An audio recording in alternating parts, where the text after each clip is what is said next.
what's crazy is social media was invented to connect us, but all we seem to do is use it to compare us. And the farther along we've gotten, as one platform's evolved into another, the more and more the content has become based around competition.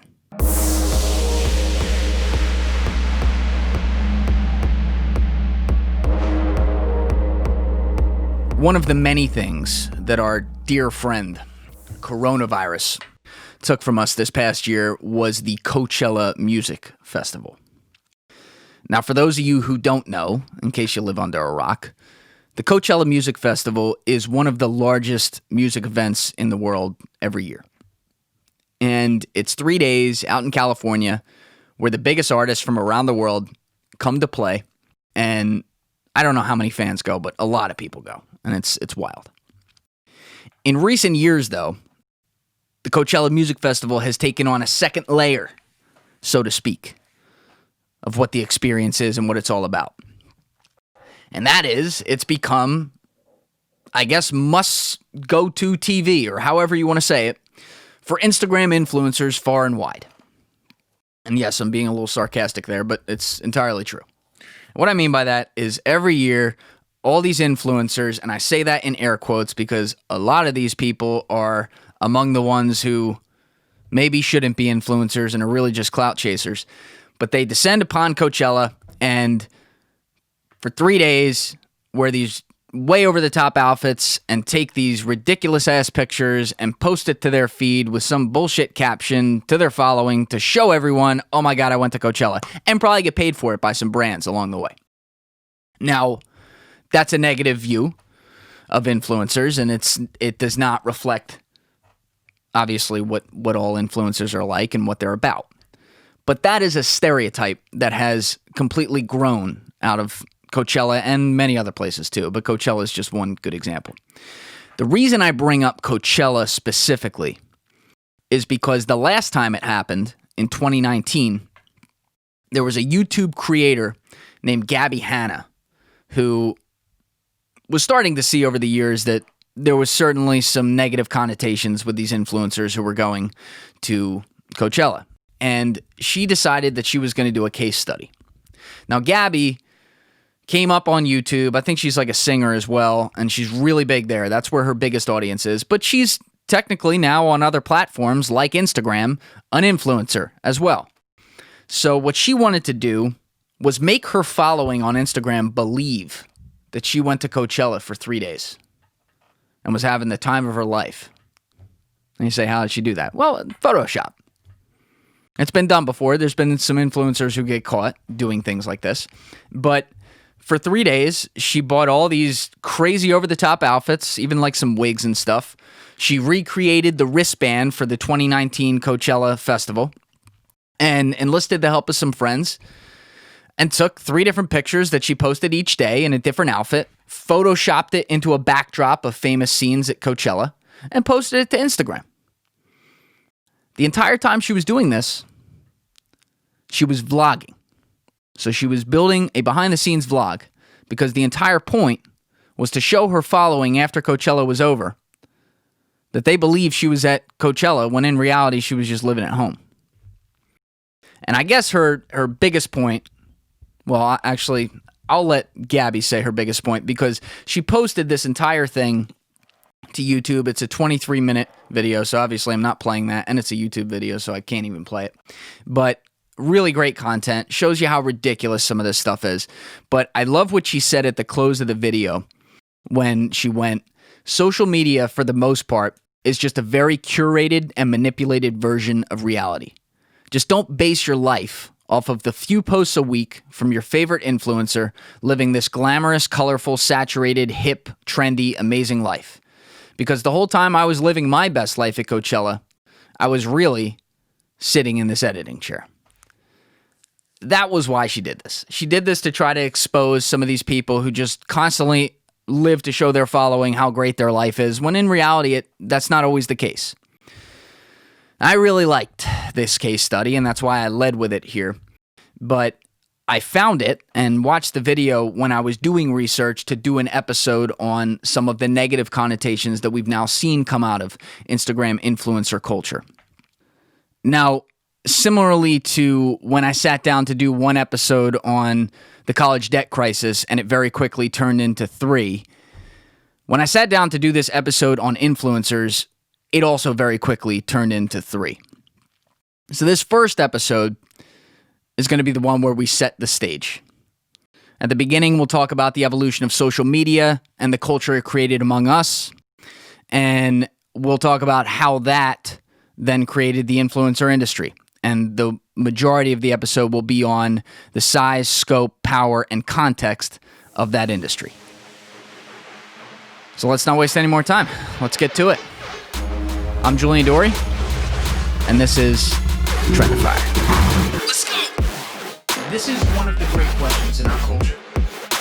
Where is the nuance?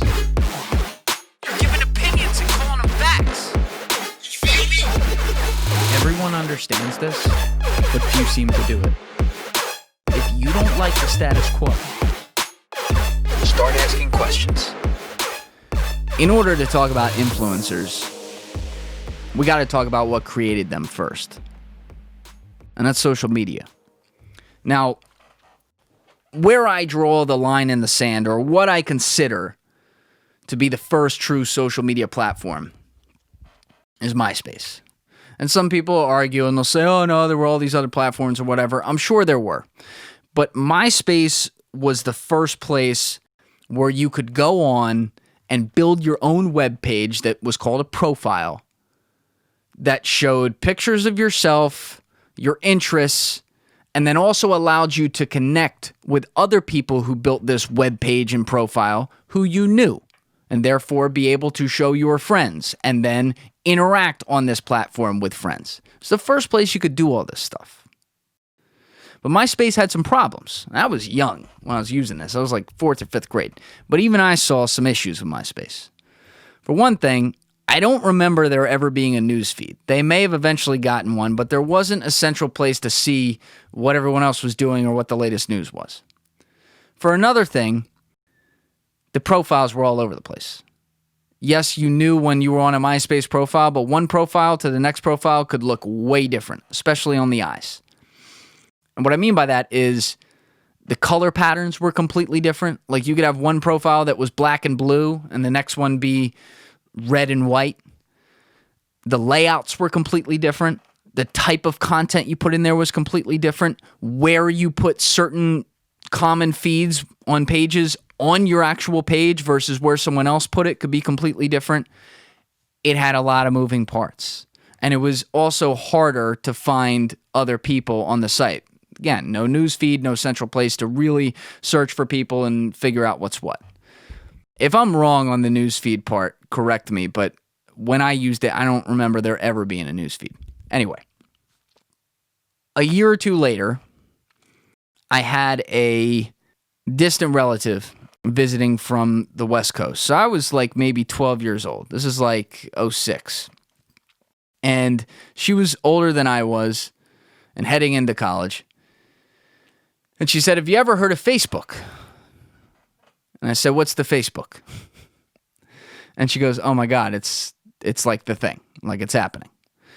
And she proceeded to explain to me that it had been a platform created for college students to connect, and now it was open to the public. And she had known about it because she was going to college, but everyone who wasn't going to college, or was still in high school back home, had one. She had one, and it was just exploding.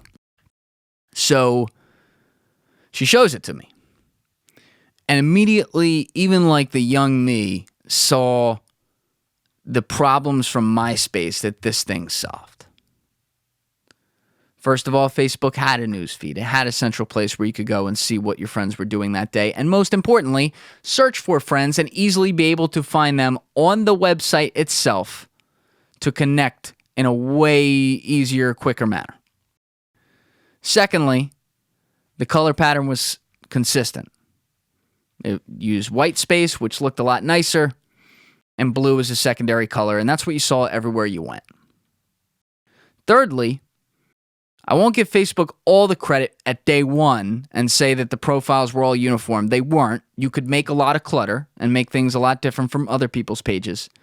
But when you first clicked the profile and went there and went to that person's page, the top of the page and the key parts right there all look the same from profile to profile as far as their layout. It was just a lot easier. And so even though I was young, it was very easy to see exactly how this was going to change the game for how society communicated. I mean, fuck the corporate control, it was gone. This was a platform where people could literally share whatever they wanted and have it discoverable on a feed at all times, whatever it may be. You started with the Facebook statuses, which used to be like your name and is. So it'd be like Julian is, which are hilarious to go back and look at now. But, you know, it could be something as simple as that, or you could share, I think day one, you could share links and stuff that you liked. Either way, that was early on. And I knew that this was also going to be something where people could share their opinions, ideas, and talents very easily. I mean, YouTube had already come up in 2006, 2007, and we were seeing the power of video for being able to discover people and share those things, ideas, thoughts, and talents. But now Facebook was a place where people were going to live because it showed what was going on in your life specifically. It was easy to share photos and therefore experiences. What also became clear, though, very quickly, was some of the downsides to that. It was easy to see that this was addictive, and people were going to be spending a lot of time in each other's feeds or in the feed, looking at each other's shit and figuring out who's doing what and whether or not it's better than them. I mean, it was immediately, I can remember, through photo albums. That was the first big thing. But immediately through things like photo albums, it became this rat race for attention, validation, and like friend group comparison. Now let's think about today, because a lot's happened since Facebook. But those downsides I just mentioned, noticing on Facebook right away as a young kid, they're exactly what built out the next platforms to happen. I mean, look at some of the examples we see regularly now. Instagram's going to be a heavy focus here, so I don't want to touch that too much right now, but just out front, it's a filter vanity platform where people compete for the number of likes they get. You know, like, it's not even about sharing what's you. It's about sharing what you think other people are going to like the best. You know, it's, and then, did I share it better than other people did? Keep that in mind. Keep that comparison thing in mind. I'm coming to that in a second. I look at Twitter. On Twitter now, people are just constantly trying to go viral with 280 characters. And on the off chance that they actually do, suddenly these tweets will become threads, and you hit thread and it'll say, oh, let's run it up, or, oh, follow my page, this is trending, great. Just searching for other people to be able to say they have more likes and follows than other people. And TikTok. TikTok, I saw early when it was all the 14-year-olds on there, and I was not 14, put it that way. But I saw the power of this because I had been so curious for a platform to replace Vine since Vine had died. I thought Vine really had an entire market and just completely failed as a company and blew a huge opportunity. And TikTok integrated a lot of the vanity, in my opinion, that we saw from Instagram, now on a video platform that was in a way replacing Vine. But one of the things I saw right away on TikTok was that all these kids would hashtag everything with viral or make me TikTok famous or I want to go viral or like for like or all this shit. And it was all about just trying to get the most attention possible regardless of what they posted or how stupid it might be or look. And that's a trend that's kind of continued with that platform. What's crazy is social media was invented to connect us, but all we seem to do is use it to compare us. And the farther along we've gotten, as one platform's evolved into another, the more and more the content has become based around competition. And I found a great article about this in Stylist by, I'm going to mess up her name, I'm sorry, but Lauren Jaw. I hope I got that right. Probably didn't. It's spelled Geall. And as usual, this link and all the notes from the show will be in the show notes on TRENDIFIER.com when I post this episode. Anyway, I found this article. I thought Lauren did a great job describing this comparison culture we live in, so I want to read a little snippet of it. And she says, "We now live in a comparison culture, meaning we are constantly, both consciously and subconsciously, comparing our lives to the highlight reels of people we haven't seen in years, and in many cases, whom we've never actually met. At our fingertips, we are bombarded with an endless scroll of other people's accomplishments, collecting likes and shares, and spreading FOMO and feelings of inadequacy into our commutes, our moments waiting in line for coffee, and even our beds at 2 a.m., and it doesn't feel good." First of all, she nailed it with that. We are so interested in what everyone else is doing, and we constantly draw it back to ourselves to assume that whatever we're doing is not as good, and our life, therefore, is not as good, and our purpose, therefore, is not as good. And it then affects our mood, our opinion of ourselves, and our outlook on the world. So Lauren did a great job putting that together there in that paragraph. Maybe the worst part of the whole thing is that because we are constantly trying to compare ourselves, the attention we give to that on a daily basis throughout the day, we're going to talk more about this in a second, but throughout the day, the attention we give to that draws away from all the other things we could be doing to make our lives better. And it fucks with something called flow. How can you get into flow when you're so worried about checking the latest news on your social media every half hour or every 15 minutes or whatever? How can you focus when you're worried about what everyone else is doing that has nothing to do with what you're doing in front of you? I'm saying things a lot of us can relate to, at least at some point in our lives. I mean, I know at the beginning, I wasn't terrible about that, but at the beginning of Corona quarantine, I just took the Instagram app off my phone. I took the Twitter app off my phone too, because they're very easy to get on the computer, and you spend a lot less time there, and you're much less likely to go to it. And it's been great. I mean, it's like decompression city. And you don't do that inane, let me just go look for it because I haven't checked it in a while type thing. It gets you out of the habit. And it's a habit that we've formed throughout all these platforms, using them over the years and getting more and more used to it as a part of our day.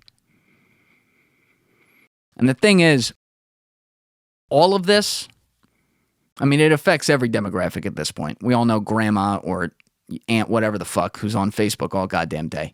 But all of this affects Gen Zs and millennials more than anything else because we grew up with it. And I'm like right towards the line of millennial and Gen Z, but either way, if you're born post-1980, in some way or another, in a formative part of your life, you grew up with some of this stuff.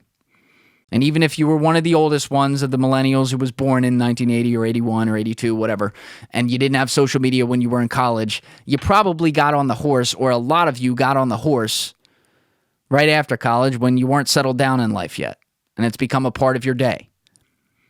I even see it regular, like I said, in Gen Xers and Boomers as well. But I said Gen Z and Millennials because we don't really know any other reality besides this type of world and besides this type of culture. And now we are statistically the majority of the workforce, meaning we have the ability to affect everything that occurs within the economy and culture. Technically, we have the most power to do that of any demographic when you combine Gen Z and millennials together. And Gen Z's just coming into the workforce now.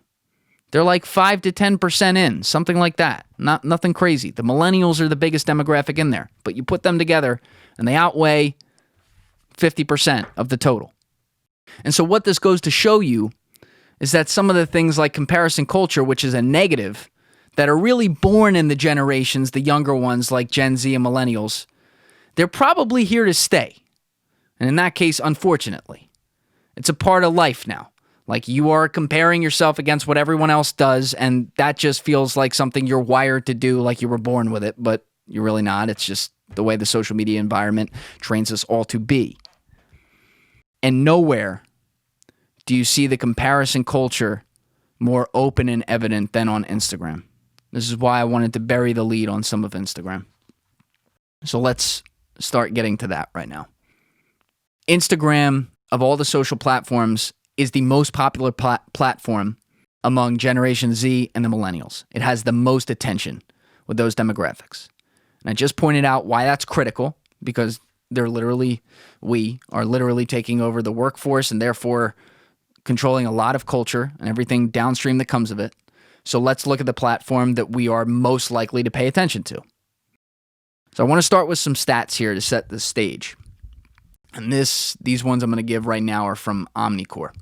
But as of January 2020, there were over 1 billion worldwide users of Instagram, 121 million of which are in the US.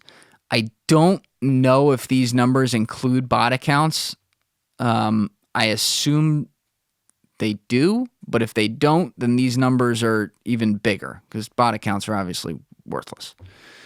65% of all users are between ages 18 and 34, which underscores the fact that that's prime millennial Gen Z.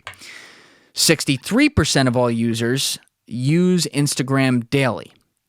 And the average user, which isn't just the 63% that uses it daily. I want to point that out. This is the average user across all users, including people who never fucking use it. The average user uses Instagram for 28 minutes a day. So imagine all the people who use Instagram daily and now try to think of how much they're actually using it on average per day. And the overall vibe is look at me. That's what it's all about. People just do it subconsciously even. It's about sharing the best part of your life, putting the best filter on it. And it's not everyone, but putting the best filter on it and putting it out there to get the most likes. And nothing tells the story better than the early days of Instagram. I mean, that's what it was created for. It was created to fuck with pictures and make them look a lot better. That's what Kevin Systrom, the founder, has literally described it as. But in the old days, before a lot of people were using the platforms, some of the earliest influencers were like Kim Kardashian, who has one of the biggest followings in the world today. And so they were early adopters, got onto the platform early, and built a big following as a result. There was less things to pay attention to. But we immediately saw, as people began to adopt the platform, different ways that random people, maybe people who didn't necessarily have a real skill or talent or didn't really have something that they knew a lot about, meaning all these things that should make someone an influencer, someone who has the attention of other people because they have an expertise or a reason or a credibility to show or share ideas on something. All these random people built big followings at the beginning strictly because they were early adopters and strictly because they did things like for likes. I was talking with one friend who's got a really big following, and he's actually a successful guy now. But after I first met him a few years back, I saw his following, and I was like, dude, you got a fuck ton of followers. Like, how did that happen? And he started laughing his ass off. And he said, when did you get on Instagram? And I told him I had been on it doing marketing for other people, but I'm like, I really didn't join it myself until 2018. I just never really did it.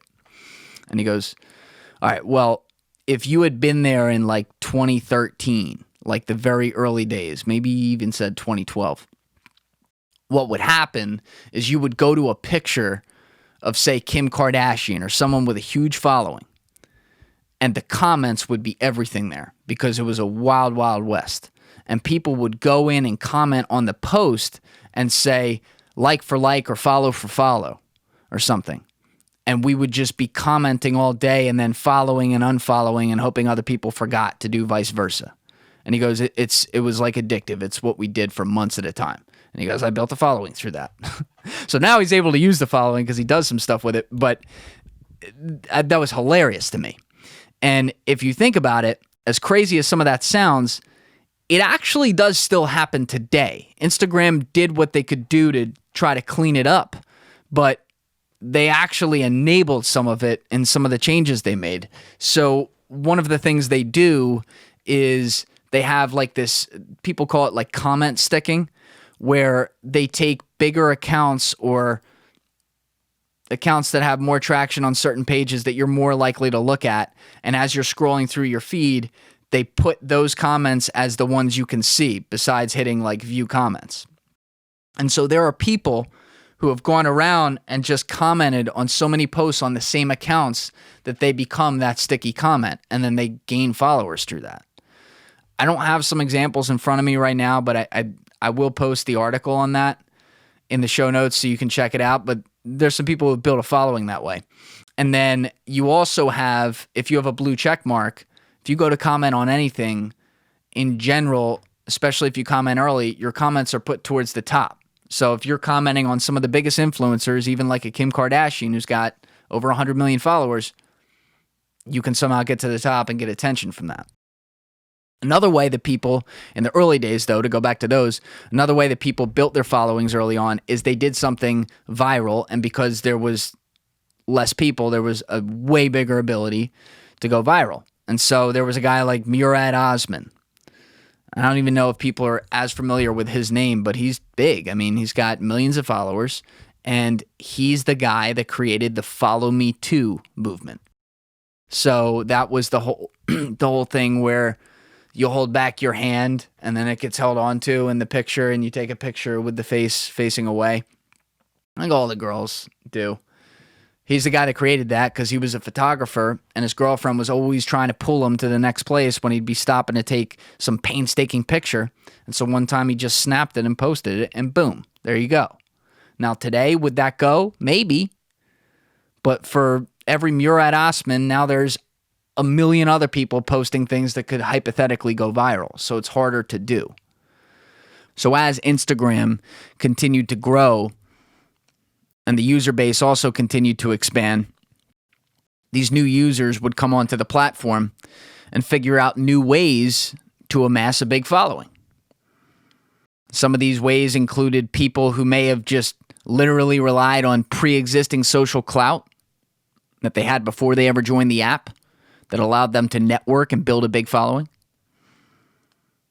Some people turned to looks. So women and men who were really good looking just posted content of themselves, and people admired it because they were really good looking and followed them. These are who we now know to be Instagram models. Others may have had crazy backstories and built upon those stories, whether they were just insane or inspirational or anything in between. They got people to identify with it and want to follow them. And then others came in and demonstrated knowledge, authority, and a clear handle of some sort of topic or some sort of cultural area. The people who were interested in said topic or cultural area would view them as a trusted source to go to for information and for advice. And so we started to see subcategories, especially of that last one I just mentioned, form. And we saw subcategories like people who were interested in fashion, people who were interested in food, lifestyle, fitness, beauty, travel. The list goes on. And these, the people who built these followings and who found these niches among some of those subcategories, and some people had multiple subcategories, but the people who built these followings and found these niches are the ones who were considered the first influencers, and are the ones who really dawned the influencer era for real.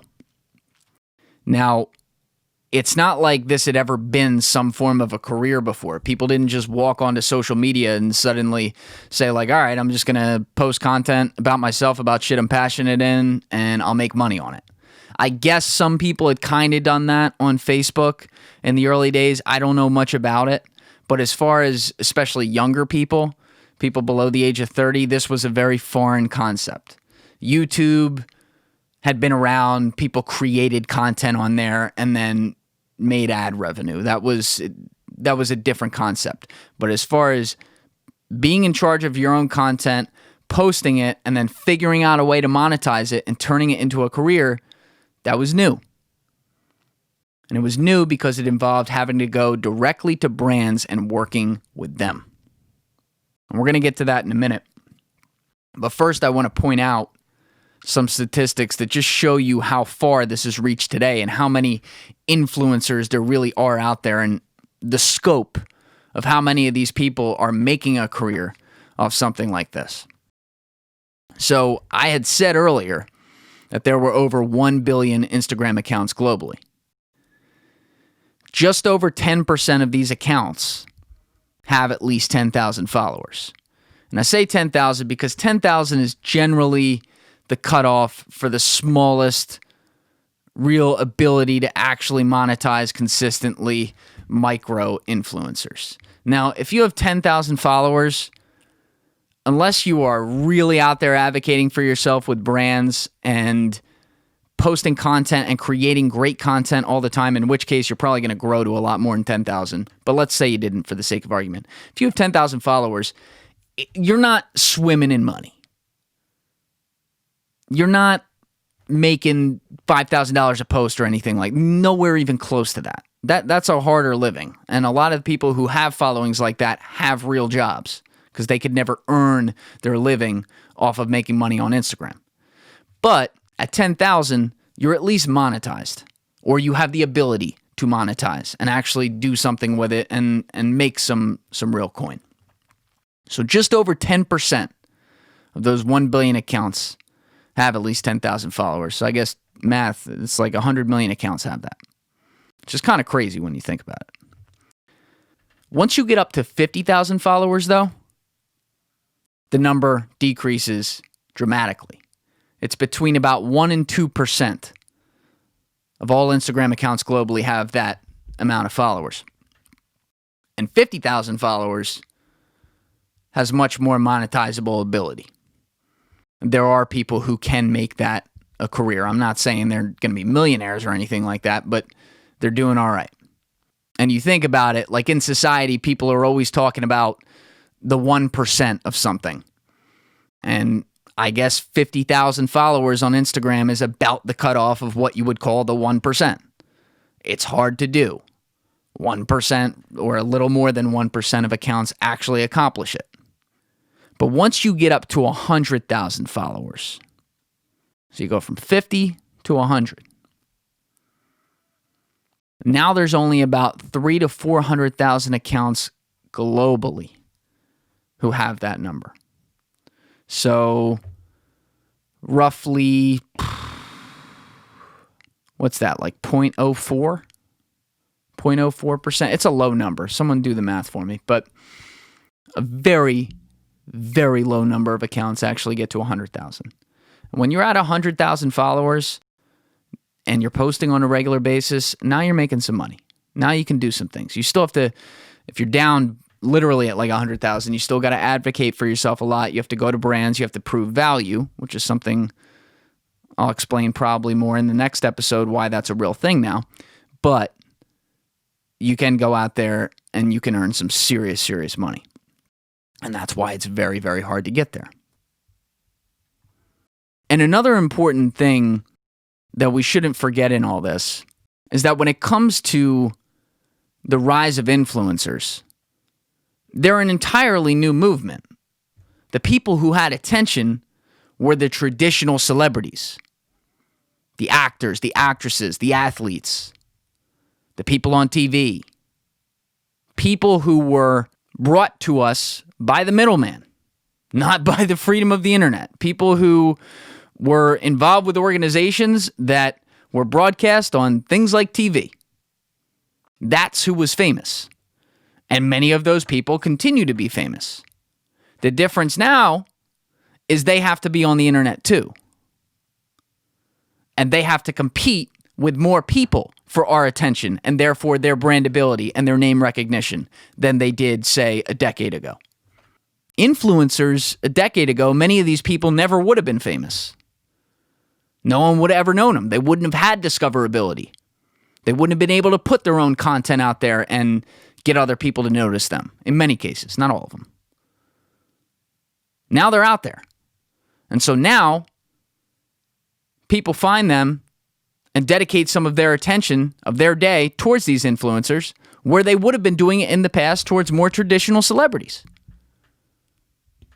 So there's more people, more supply of people who can get attention, and the same amount of demand.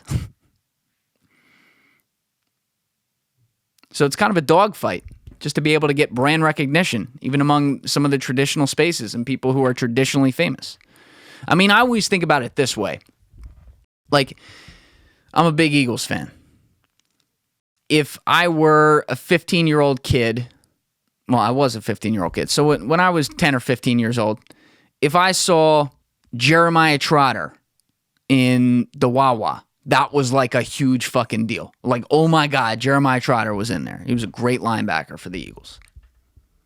Today, if I were a 10 or 15-year-old kid, let's just use Trotter and say he was playing today as an example, I don't know that would be a big deal. Because he's just another guy. I would almost go on and look at his Instagram and say, like, oh, he's got 20,000 followers. What's the big deal? There is the access and the behind the curtain to influencers and people of note that the internet and things like Instagram have allowed us has almost desensitized us to certain levels of stardom.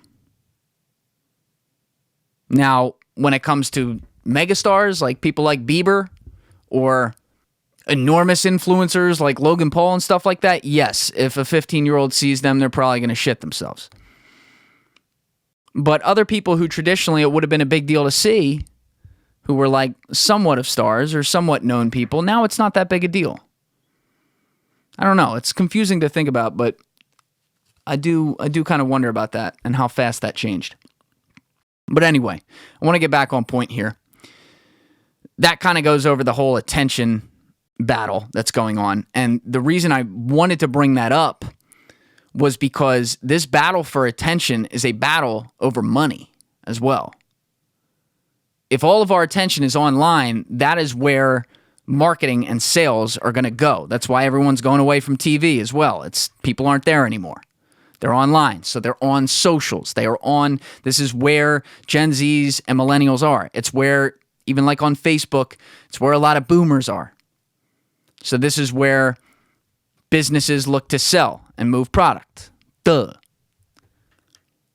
So all these influencers are battling over trying to get brands and convincing brands to send product and therefore money also their way so that they can sell said product to their following. I mean, it's a tit for tat kind of deal. And the reason brands really like this is because it allows them to get to customers through a secondary source. It's like the ultimate testimonial. Instead of a brand coming up to you like, hey, buy our product. Look at the sign. It's shiny. It's great. Look at all the benefits you're going to get. Buy it, buy it, buy it, buy it. Instead of that, they go to influencers and say, hey, influencer X over here, for example, you definitely would love using this product. This is right up your alley. What do you think? They go, okay, I like the product. Cool. Can we pay you to use that and make some posts about it and tell your following how much you enjoy using it and even give them a discount code to buy it? It's what they do. I mean, this is like, duh. Like if you've been on Instagram, this is what happens left and right. And so all these influencers have been trying to build their followings because that industry grew and people realize, oh my God, the brands are going to throw us money, so let's figure out how to get our followings as big as possible so we can make as much money as possible. Now, traditionally, a lot of these influencers were able to literally build trust and have had a lot of success getting their followers to buy products. One of the things we will focus on in the next episode is how some of that sentiment has begun to shift. And there's been a lack of trust due to some influencers, like not all of them, but some influencers being bad actors in some cases, and therefore hurting a lot of good influencers in the process. But for now, what's happened to build up this influencer marketing industry is unquestionable. The numbers are insane. This is an industry that does billions a year now.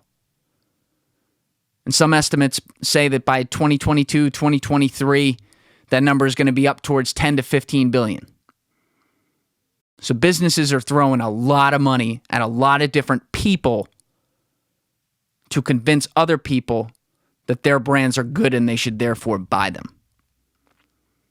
And if you look at some of DMI's 2018 data, which will be in the show notes, 49% of consumers depend on influencer recommendations. That was as of 2018, but that's the kind of power that this industry was able to build over really like a 5-year period. There's another stat in there. It said 86% of women use socials for purchasing advice. You know what that means. They're looking for other people to tell them what they're into and see if they like it.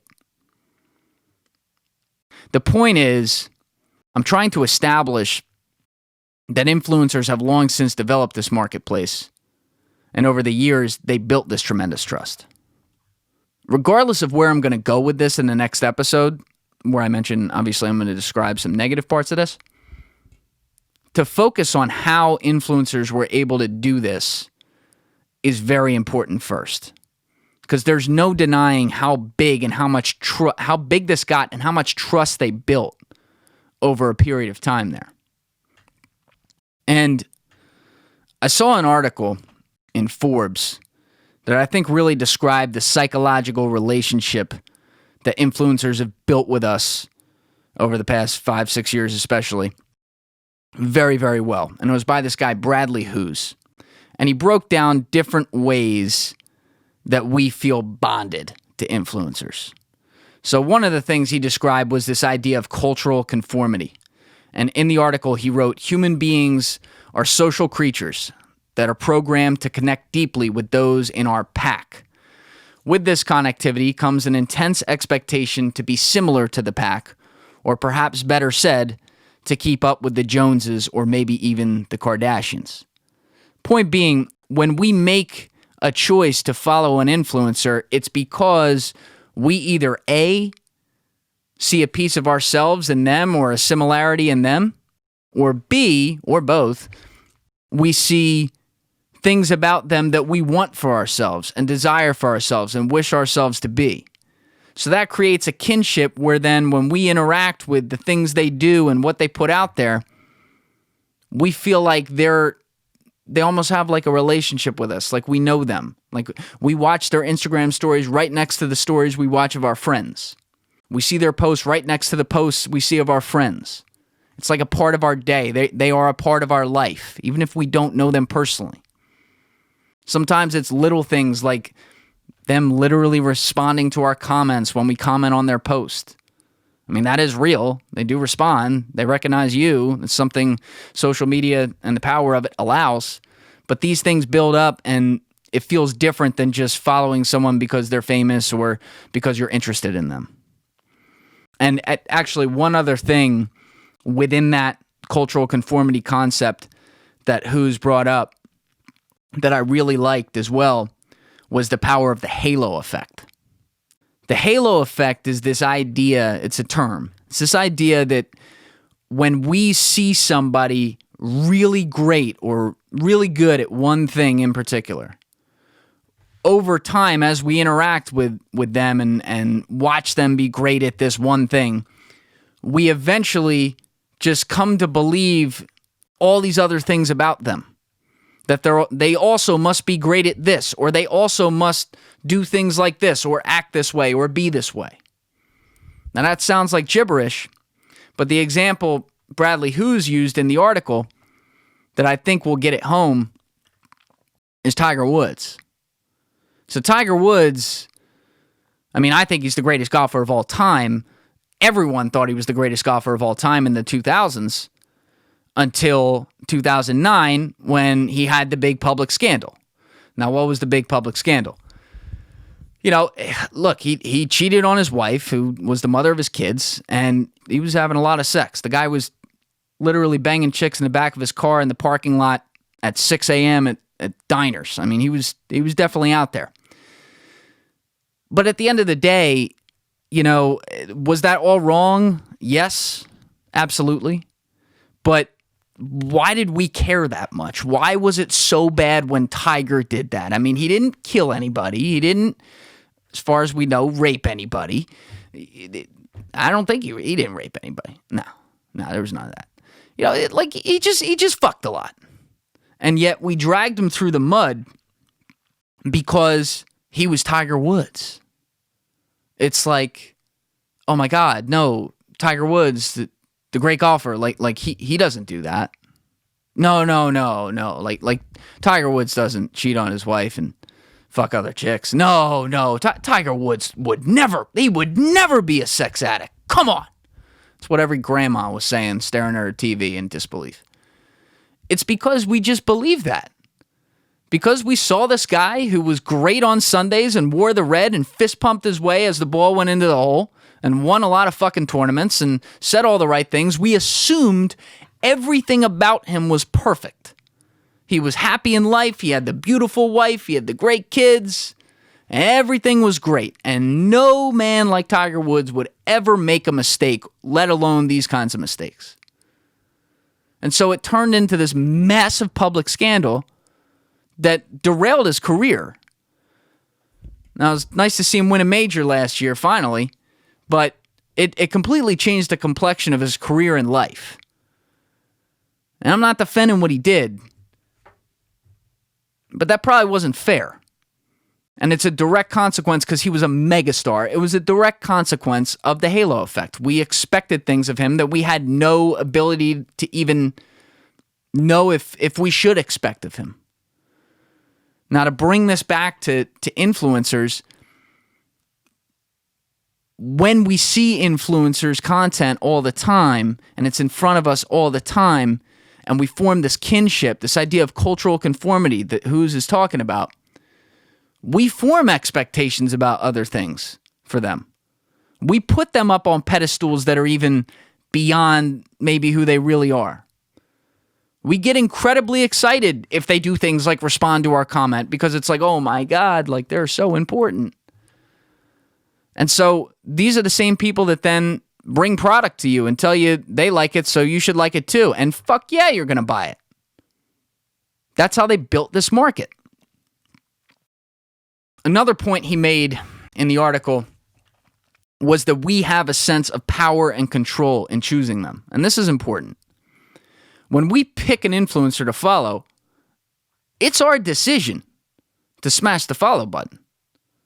We go to their profile, we look through their content, we judge them. They have no idea we're doing it, but we're judging them and what they put out there and whether or not it's something we admire or may admire or kind of like or maybe would like. And then we decide whether we are going to follow them and therefore allow their content to enter our feed on a regular basis when they decide to post. And so when we do this, seeing their content come into our feed, the point Bradley made in the article is that it kind of validates our decision to dedicate the attention we're giving to them. You see what I'm saying? Did I say that right? I definitely said that wrong. It validates our decision to give some of our attention to them. That's kind of what I wanted to say. Meaning, other influencers are posting at that time, but they're not coming into our feed because we didn't choose them. So that also creates this little kinship. It's like it becomes a part of your story on social media. One other point that I want to mention that he hit on that I think was important is the desire to help others that we have innately as humans. It's just something true. Like, think of the most selfish person you've ever met.